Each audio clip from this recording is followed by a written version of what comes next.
ढोंग पीटेंगे कि संविधान कहता है किसी की भावना आहत मत करो, लेकिन एक तरफ वो छुआछूत के चलते करोड़ों लोगों की हर दिन भावनाएं आहत करते हैं, उन भावनाओं से उन्हें कोई फर्क नहीं पड़ता। तो जातिवाद बेहद घना रहा। उसी क्षेत्र में ब्रेस्ट टैक्स भी लगा, महिलाओं पर स्तन कर लगाया गया कि भाई अगर अपने स्तन ढकेंगी तो आपको टैक्स देना पड़ेगा। उसी राज्य में सबसे ज्यादा करोड़ों की तादाद में देवदासियां रही हैं मंदिर के अंदर। जो देवदासियां जो 8 साल से लेकर के 50 साल तक की उम्र की देवदासियां जो बच्चियां रही हैं, जिनके साथ शारीरिक और मानसिक दोनों तरह से खूब शोषण होता था, केवल रोटी पर उनको रखा जाता था, जो चढ़ावा आया वो उनको खाने दे दिया। तो सबसे ज्यादा देश का जो घिनौना चरित्र रहा है जातिवाद को लेकर के, वो उधर भी रहा है। शिक्षा केवल एकेडमिक मिलती है भारत के अंदर, जातिवाद खत्म करने की शिक्षा ना किसी स्कूल में दी जाती है, ना किसी ट्यूशन में दी जाती है, ना किसी घर में दी जाती है। लेकिन जो लोग मानवतावादी लोग हैं वो तो संकल्प ले रहे हैं, आज जगह जगह पूरे देश भर में कार्यक्रम हो रहे हैं, संकल्प ले रहे हैं। ये संकल्प वही लोग ले रहे हैं जो इससे परेशान हैं, जो इससे पीड़ित हैं, जिनको सताया गया है। लेकिन जो इसको सता करके एंजॉय करते हैं कि भाई तुम तो नीच हो यार, हमारे सामने तुम नीच रहोगे, लेकिन वो इससे संकल्प लेना नहीं चाहते, क्योंकि उनको लगता है यार जिस चीज को हम सदियों से नीचे दबा के रखे, जिनको हम जब चाहें जब चुटकी मसल के दबा सकते हैं, कह सकते हैं यार तुम तो बड़े, तुम अच्छे, तुम ऐसी हो, अच्छा तुम ओबीसी में आते हो। तो उनके लिए ये शब्दों से ही सामने वाले का मनोबल डाउन करना वो अपनी ताकत समझते हैं। तो वो इसका संकल्प कभी नहीं लेंगे, क्योंकि वो इसको अब अपना अधिकार समझ चुके हैं कि हम तो भैया सताएंगे। वो मंदिर में जाने के लिए शुरू से गुलाम बनाया जा रहा है ना, जो मंदिर में नहीं जा रहे उनको देखो कैसे तड़पा रहे हैं। हम लोगों को जेल के लिए कह रहे हैं कि तेरे को फांसी दे देंगे, तुझे मार देंगे, घर में घुस के गोली मारूंगा ऐसे कह रहा है।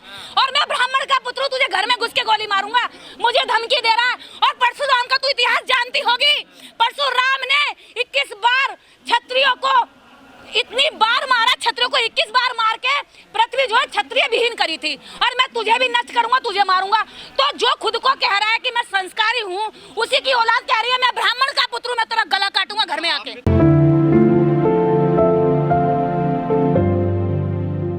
जाति खत्म करने की बात हम लोग कर रहे हैं ना नीचे से, लेकिन सरकारें तो नहीं कर रही।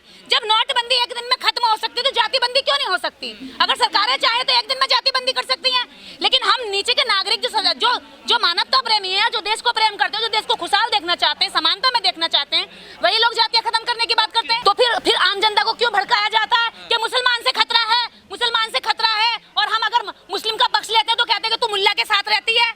अगर हम मुस्लिम के साथ कहते हैं कि भाई मुस्लिम हिंदू मत करवाओ, सब लोग एक साथ रहो, सब लोग प्यार से रहो, भाईचारे से रहो, भाईचारे से रहो, तो कहते हैं कि तुम मुल्ला की औलाद हो क्या? तो तब ऐसे क्यों कहते हैं इनके चेले चपाटे? मतलब वोट मांगने के लिए मंजार पे भी जा सकते हैं, सत्ता में बने रहने के लिए अपनी भतीजियां दे सकते हैं, बेटियां दे सकते हैं, अपनी पोतियां दे सकते हैं, मुसलमानों को, मुगलों को दे सकते हैं। तो आम जनता में फिर नफरत क्यों फैलाते हैं? आम जनता पर फिर मॉब लिंचिंग क्यों कर देते हैं? एक आम जनता को भीड़ में चल करके एक मुस्लिम बच्चे को क्यों मार देते हैं? आज बिल्किस बानो को, अपराधियों को क्यों माला पहना करके स्वागत करते हैं? तो ये सारे संस्कारी ब्राह्मण इसी देश में पाए जाते हैं, और ये इस देश के अंदर जितने भी इनके संस्कार है वो बलात्कारी हैं। वही वाली बात है कि भाई तुम करो तो रासलीला और कोई और करे तो भैया कैरेक्टर ढीला। तो ये वो नीच लोग हैं जो सारी नीचता की हदें पार करके भी खुद को संस्कारी कहेंगे। मैंने तो किसी धर्म का नाम नहीं लिया आज तक, मैंने तो हमेशा से छुआछूत का नाम लिया है, असमानता का नाम लिया है, भाईचारे का नाम लिया है कि छुआछूत खत्म करो, भाईचारा खत्म करो, आपस में मिलकर रहो। के खिलाफ भड़काती हैं आप लोग? हाँ बिल्कुल, मैं भड़काती नहीं हूँ। जो कल्पनाओं में पत्थरों में बना करके गढ़ दी हैं, उनका इतिहास खोद कर लाती हूँ। जो इन्होंने अपने शास्त्रों में लिखा है, जो वेदों में लिखा है, पुराणों में लिखा है, उसको पढ़ पढ़ के सिर्फ बोल देती हूँ मैं। तो आस्था इतनी कच्ची क्यों है? थोड़ा मजबूत करो ना आस्था को। आस्था इतनी कच्ची क्यों है? मेरी आस्था तो खराब नहीं हो रही, मुझे तो गालियां भी देते हैं, मुझे तो मारने की धमकियां भी देते हैं, तो मेरी आस्था तुमसे 1000 गुना मजबूत है। तुम्हें अपने भगवान का अगर इतना ही डर है तो तुम्हारा भगवान मुझसे सामने आके क्यों नहीं लड़ लेता? आपका नहीं है भगवान? नहीं, मेरा भगवान होता तो मेरे लोगों के लिए रिहाई करता ना, इस गुलामी से आजादी देता। अगर वो मेरा भगवान होता तो मेरे लोगों का दर्द समझता। डॉक्टर अम्बेडकर का दर्द आज भी लोगों के बीच में क्यों है? अगर वो मेरा भगवान था तो डॉक्टर अम्बेडकर को क्यों भगाया गया मंदिर से? डॉक्टर अम्बेडकर का सर क्यों फोड़ा गया? डॉक्टर अम्बेडकर ने पानी पीने के लिए क्यों अपने सर फुड़वाए? अगर वो मेरा भगवान था तो मेरे लोगों को सताया क्यों जाता है? क्या हमलावर होते? हमारे शब्द हमलावर है। मेरे हाथ में तलवार है, मेरे हाथ में बंदूक है, गोली है, तलवार क्या है मेरे हाथ में? बम है, बारूद है, या मेरे हाथ में कोई मैं वो लेके चल रही हूँ मिसाइल? क्या है मेरे हाथ में? गोली से भी खतरनाक है आपके शब्द। क्यों है खतरनाक? बोलते तो ये लोग भी हैं, ये तो कहते हैं नीच। ओहो, तुम बाप पढ़ लिख के जूते चप्पल पहनने लगे हो तो कोई ये गोली से खतरनाक नहीं है। एक इंसान को नीच कहते हो, पढ़ने लिखने के बाद भी उसकी योग्यता पर सवाल उठाते हो, ये नीच शब्द नहीं है। ये आहत नहीं करते कि उसका जो हाई कॉन्फिडेंस होता है वो जमीन पर ला दे तो 1 मिनट में कि भैया तुम तो आरक्षण से आए हुए हो, अच्छी है भैया, तुम्हें तो कम नंबर पे भी मिल गया होगा रिजर्वेशन की वजह से। और ये अपने बाप दादाओं की जुड़ी हुई जमीनों पर और पैसे पर, धन दौलत पर जाकर के ले लेते और अब ईवीएस के नाम पर पे हक काट रहे पूरा पूरा। ऊपर से लेकर के देखोगे तो ये ज्यादा मिलेंगे और नीचे जाके देखोगे तो मेरे समाज के लोग ज्यादा मिलेंगे। काय की योग्यता है तभी तो बलात्कारियों के साथ वो बलात्कार करना योग्यता होती है क्या? आप योग्यता मानते हैं इसको? किसी को नीच, इंसान नीच कह रहा है, ये योग्यता है क्या?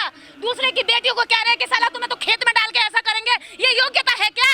साला तुम्हें तो सड़क पे लेकर के 50 लोग इकट्ठा तुम्हारे साथ ऐसा करेंगे, इसको योग्यता मानते हो क्या आप? ऐसी धमकी आपको दी जाती है? एक नहीं 1000 है। मैं इनबॉक्स आपको खोल के दिखा दूंगी, सारी चैट सार्वजनिक करना आप, और इस पर बहुत जल्दी प्रेस कॉन्फ्रेंस बुलाने वाले हम आप लोगों को लेकर के। लेकिन फेसबुक ने क्या किया, हमारी जो वीडियो थी, हमारी जो आईडी थी वो ब्लॉक कर दी, जबकि हम उनके साथ कार्रवाई करनी थी, हमारे खिलाफ कार्रवाई की है।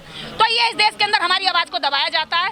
हमें राइट टू स्पीच का जो हमारा इस देश के अंदर कॉन्स्टिट्यूशन देता है वो खत्म किया जा रहा है। क्यों नहीं समझ रहे हैं? हजारों लोग समझ रहे हैं, लाखों लोग समझ रहे हैं। पूरे दिन भर में मेरा फोन देखिए, 1000 फोन आते हैं सुबह से लेकर शाम तक कि बहन जी हमारे साथ भी ऐसा होता है। और मैंने कल उसने मेरे 1 रैपट मारा तो मैंने 2 रैपट मारे खींचकर। वो अब नहीं कहता मुझे अछूत, वो कहता भाई साहब निकलिए।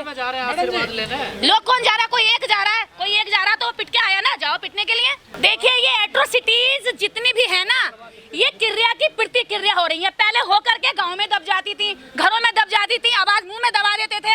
अब दलितों पे आवाज आने लगी है, वो बोलने लगे भैया मुझे मारा मुझे मारा। हमें वही तो कह रही हूँ कि अब उनकी आवाजें निकल रही है कि हमें मारा गया है। अभी तक उनकी आवाजें दबाई गई थी, अब वो कह रहे हैं कि हमें मारा गया है। मोबाइल आ गया हाथ में, वीडियो बन जाती है, फोटो हो जाते हैं, तो वो आप तक हम तक पहुंच जाती है। पहले ये घटनाएं आप तक हम तक नहीं पहुंचती थी, मीडिया तक नहीं जाती थी, क्योंकि पहले हमारा कोई मीडिया दिखाता नहीं था। अब आप हजारों लोग खड़े हो गए मीडिया के चैनल लेकर के, तो ये बातें लोगों तक पहुंच रही हैं। तो ये अत्याचार जितने थे ये पहले और ज्यादा थे, इसको आप ठीक से समझने की कोशिश करिए। आज गांव देहात में भी लोग मोबाइल लेकर के कहते हैं कि तेरी वीडियो बन जाए। बिल्कुल ले रहे हैं, ये संकल्प का ही नतीजा है। देखिए पूरे देश भर से, यहाँ पर कश्मीर से लेके कन्याकुमारी तक लोग हैं। यहाँ देखिए 200 तो लगभग यही है और 200 वहाँ बैठे, 400 बाहर खड़े हैं। ध्यान से देखिए आप, यहाँ बहुत लोग हैं और ये सारे लोग संकल्प लेकर के ही यहाँ से जाएंगे, अपना अपनी जिम्मेदारी अपने अपने हिसाब से सब निभाएंगे।